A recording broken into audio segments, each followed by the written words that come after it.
Serious, Redditors who killed someone in self-defense. What happened? Did you get blamed for it? Reading these kind of posts made me think, how come all of the storytellers have an available pistol somewhere? Then I realized that the pistol usually is the only reason they are able to tell the story.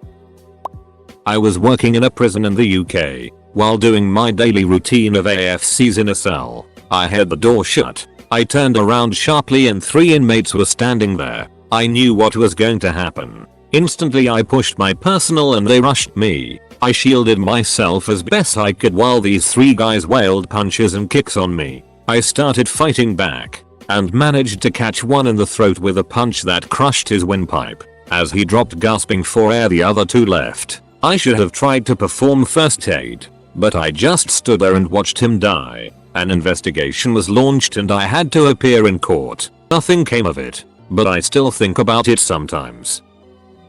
Super late, but oh well. A guy attacked me at 3 AM while I was walking to work. Literally barreled out of the woods and tackled me onto concrete with his belt undone. He broke 3 of my ribs and dislodged a vertebrae. Broke my jaw. I got this surge of adrenaline, and I'm so thankful for that. I tried to choke him long enough to render him unconscious, and I did. He never woke up. It still bothers me sometimes. Nearly 10 years later, I was arrested and questioned in the hospital, uncuffed the following morning after the police obtained security camera footage. I've been asked before how I managed to hold the choke long enough to kill him. I don't know. I may have crushed his windpipe. I have no concept of how long the choke, or even the whole situation, lasted.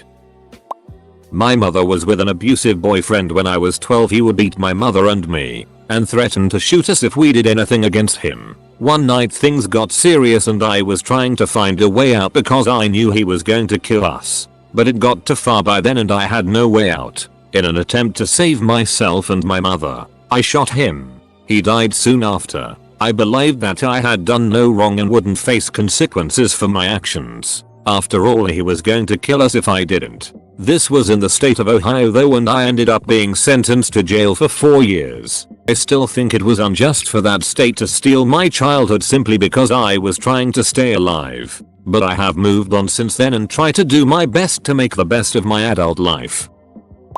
I've posted this before in another thread, so apologies if it sounds familiar. I'd been kickboxing competitively for 10 years prior to this incident. I had broken my arm and had a newborn child. I had one arm in a sling and my baby in a carrier that was in my other hand. A guy must have thought I looked like an easy target and pulled a knife on me while I was walking through a relatively quiet alley connecting 2 streets. My only thoughts were of my baby, so I kicked the guy in the thigh hard. He fell over and I followed up with a roundhouse to the side of his head. Only issue was that he had fallen next to a bollard, and when I kicked him his head smashed off it. I don't think I'll ever forget the noise his head made when it hit off the bollard, and I'll never forget it. I was charged with manslaughter, but the charges were ultimately dropped due to the fact I had my child. The attacker was armed and I had no prior convictions. I still feel absolutely dreadful about what happened, and if I could go back and change it I would. But what's done is done. I'll never forget it.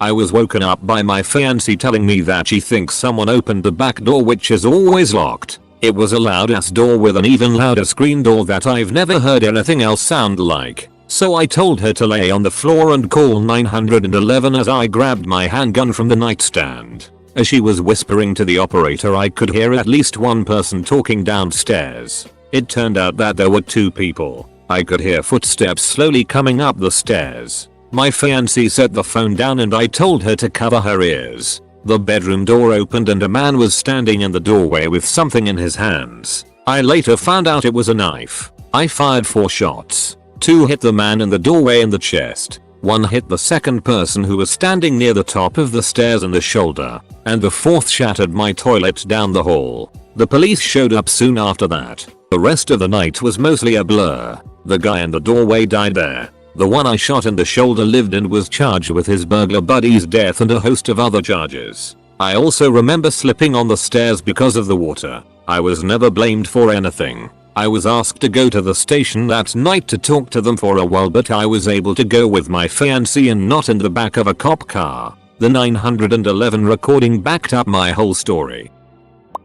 I used to live in a particularly bad neighborhood when I was 13ish. It was around midnight when I heard our front door open. My mom worked nights, and my dad was overseas, so I assumed either my mom got sent home early, or we were getting burglarized. We didn't have any guns in the house, or really anything someone could defend themselves with, so I hid in the closets in my room. After a few minutes I heard someone open the door to my room and start rummaging through drawers and such. I didn't really have anything of value, and there wasn't really anything in the house other than a really old TV that weighed upwards of 150 pounds. After throwing all the contents of my drawers onto the floor, I thought he'd be done and just leave, but I was wrong. Something about the closet called to him, I guess, and he came over and put a hand on the doorknob. I couldn't really think of anything else to do, so I looked around for the most viable self-defense weapon I could find.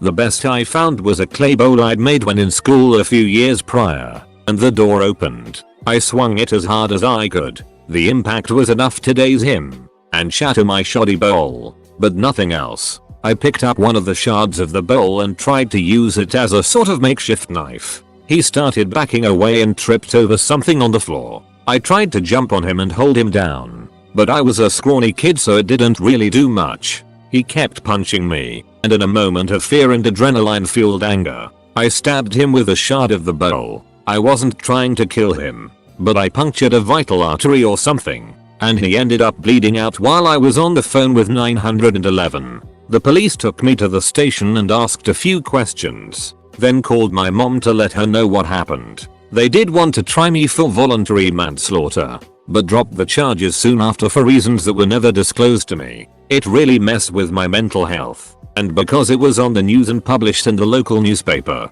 and it ruined my social life for the next 5 years. But I've accepted it as part of my life and moved on. TL. Dr. House was getting burglarized. Used a shard of broken pottery to stab the burglar.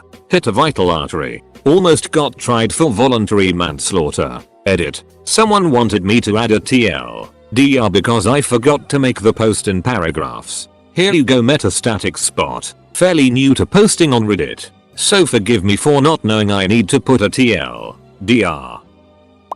I killed 2 people. Work the night shift, so I normally get home around 1-130 am, and most times my mother is asleep. This time, however, I could see the living room lights were on and 2 big shadows were moving around in my house. This was extremely out of the ordinary, so I unclipped my Smith & Wesson SD9 from my holster and slowly peeked in through a window. There were 2 guys in their mid-40s in my living room throwing things around and rummaging trough drawers. One man had a handgun, and I figured I could wait and call the police from outside the house and keep an eye on them to make sure they don't head for the bedrooms on the 2nd floor. However, when I glanced to the couch, I saw my mother huddled with my 12-year-old niece who must have been spending the night. I knew if I waited for the cops this could go south before they got there. I was able to signal my mother to cover my niece's eyes and ears. I waited till the 2 men were on the far side of the room. I turned the doorknob and burst into the house with my weapon pointed at the man with the pistol. I told him in a surprisingly commanding voice to drop his weapon.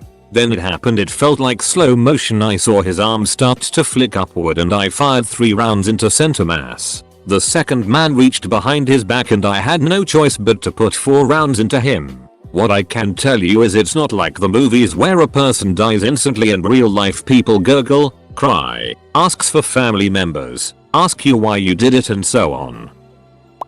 I was traveling down 277 just south of Del Rio, Texas, no more than 5 miles from the US-Mexico border. Me in all my infinite wisdom stopped to take a leak on the side of the road. As I was zipping up, I got hit over the back of the head. Apparently it was some sort of initiation deal and it was this 17 or 18-year-old kid that hit me. He didn't put enough oats into it and it just dazed me and knocked me to the ground. 2 of them started to get into my truck and 1 started to go through my pockets. I hit him with my elbow and then rolled over on top of him and found a rock about the size of a softball. I hit him in the head with it until he quit struggling. One of the others jumped out of the truck to come help his buddy. I threw my rock at him and rushed my driver door. I got my hand on my revolver, shot at the guy who I threw the rock at, then leveled the pistol at the guy who was sitting in my passenger seat and told him to stay there with his hands on the dash. While I was trying to find my phone, a border patrol unit showed up.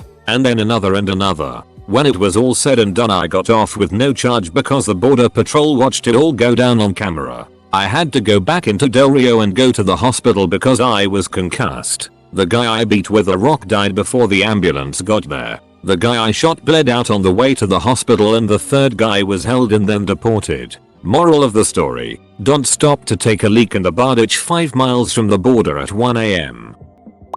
I was robbed at a gas station at knife point one night in 2015. The guy unfortunately was hopped up on something strong. PCP or meth maybe. I was standing against my car waiting on the pump, and he popped out from behind it with a fairly large kitchen knife. He never even really said what it was he wanted. Wallet, keys, etc. Just yelling incoherently. I had plenty of room to get away at that moment, but he chased me down while giving me a few slashes on the back of the arm and cornered me against an L-shaped building across the street. Probably the most horrible experience I've ever had. I was essentially begging him to walk away, not just because my life was in danger, but that my escape options were quickly dwindling and the only one that remained was my sidearm. I did not want to kill a 20-something-year-old who was clearly troubled. He had already cut me a little, and I could tell there was no reasoning with him. After several minutes of him screaming gibberish and me trying to calm him down,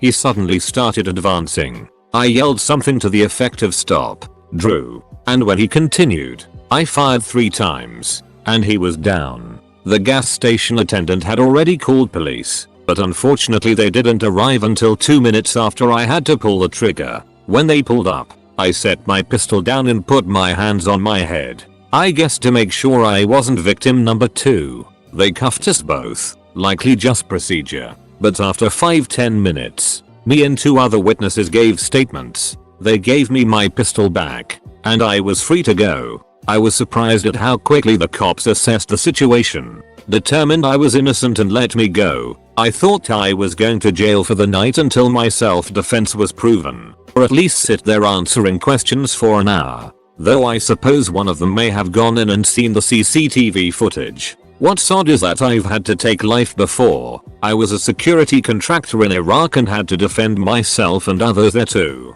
But there's something different when it's just some drugged up kid, or any civilian for that matter. Something eats at you those first couple years and you constantly ask yourself if you made the right decision. I constantly wonder what would have happened if I had simply tried to run. The attacker sobered up a little, or the cops had arrived sooner with something less than lethal. All in all, I saved my own life, but taking one never feels right or good, even when it's justified. I'm retired now, but while I was a cop, I won't get into too much detail because I don't want his family to see this or anything like that. We had a call of a guy shot.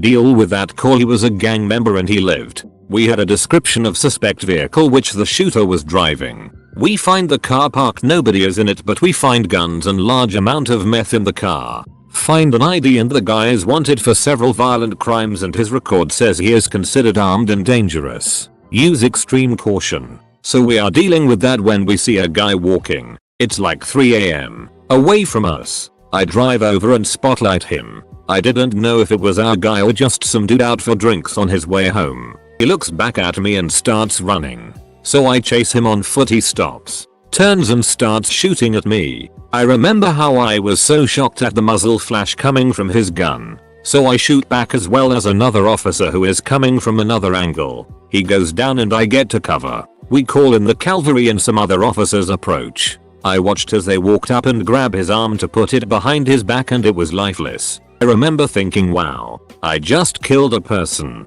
He's dead. I wasn't really upset. More shocked I was not hit. For a week after that I was sure I had to have at least a grazing wound I did not feel. We did the whole internal affairs thing. I did my interview. Spoke to our police union attorney, the depth psychologist, all that. I was not upset at all. Oddly, they called my then fiance, registered sign, now wife, and she was woken up, told what happened and I was okay. Archie then just went back to sleep after saying, okay, good, lol. That night I still had a ton of reports to do which sucked, so I had to sit at the PD and finish them. I went home real early in the morning and couldn't sleep. My adrenaline was pumping still. I wasn't upset. I joked with other guys and we laughed about how I was Neo from Matrix dodging bullets. After something like that you get calls from everyone you know and I couldn't talk about it as it was obviously now an IA investigation. And friends outside law enforcement heard it was me inked paper. I got more and more calls. It felt good that people cared.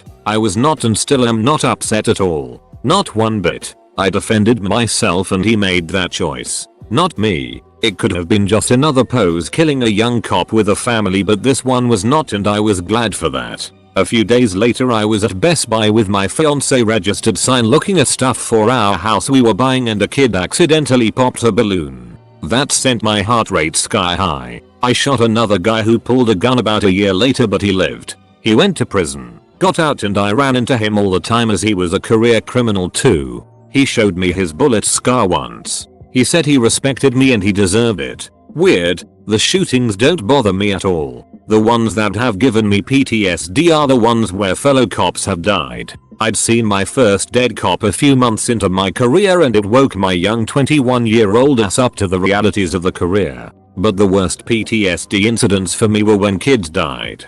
I'd given CPR to a baby that suffocated by his own father who slept in the bed with him and rolled over on him. I'd seen a dead child ran over by a car. Those affected me but they were exacerbated when my child was born. That one still gets me every time I see a pink Razor scooter as that's what she was riding. The sight of one makes me sweat and I get angry and extremely aggressive and protective of my daughter. Ugh. Just typing this last part has sent my anxiety up. I was injured at work and had to medically retire later in my career. I've found marijuana, lol, helps a ton with my PTSD. I regret anything I ever did in my career that was any type of enforcement against this great plant. Anyways, that's my story.